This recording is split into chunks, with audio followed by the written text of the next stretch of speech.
Most years, Memorial Day weekend launches the summer travel season. So what about this season? Here's CBS News travel editor Peter Greenberg. It's kind of jarring, isn't it? 400 passenger planes that'd normally be zipping through the skies are now parked in the California desert, row after row, with thousands more grounded elsewhere. Last year, the AAA said 43 million Americans went somewhere on Memorial Day weekend. This year, the AAA isn't even making a guess as to how many people will hit the road. You need to make your way from the valley to the west side wide open. But they're expecting it to be an all-time low. Travel will bounce back, but for now, it's just inching back, and your experience won't be nearly the same. Let's start with your hotel. Travelers who check back in will have a much different stay, says Hilton CEO Chris Nassetta. Here's your experience, Peter. Close your eyes and get ready. So you'll go to your room, but with your digital key, you won't have to touch anything other than your phone. You'll open your room with your phone. And the room you open will have been cleaned like never before. Masked housekeepers will pay special attention to things like light switches and TV remotes. And when they're done, they'll put a seal on the door. When a housekeeper is done cleaning the room, we will seal it, and you will be the first one in it, and we will not come in it until you leave or until you ask us to come back in it. And now, to the skies. In order to promote social distancing, we will be conducting general boarding from the rear of the aircraft. Air travel has dropped by as much as 90%. United Airlines is now flying fewer passengers per day than it has pilots. Hand sanitizer?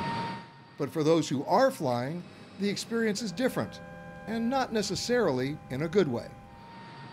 Food service aboard is mostly gone, and if you've got to go, one European airline, Ryanair, is making passengers raise their hands for permission to use the lavatory.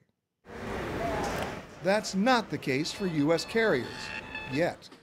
But there's an entirely new disinfecting program.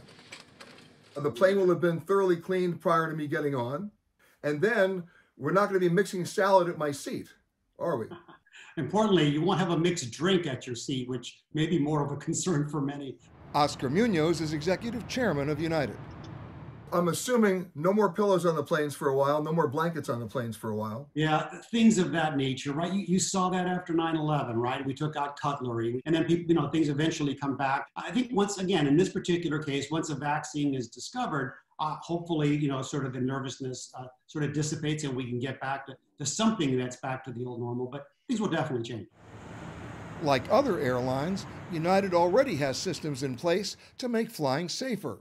Better cleaning of seat backs and tray tables, and things like electrostatic sprayers to disinfect every nook and cranny. Please start the exercise of social distancing. Thank you. But social distancing is pretty much impossible on a plane.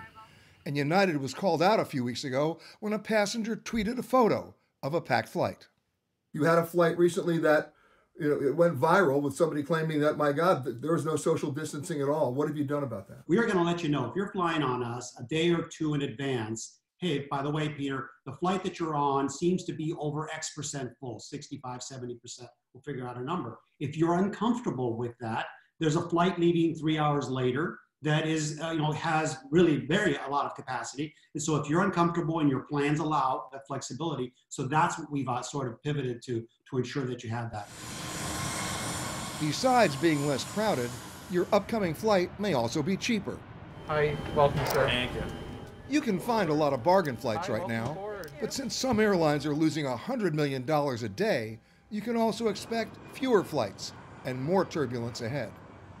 For now, again, the operative term is to let's get through this crisis for a little bit of time and, say a prayer or whatever it is that we do to make sure that not just our industry, but that the world writ large becomes a healthier place. Guess you could say that when an entire industry is basically grounded, there's no place to go but up.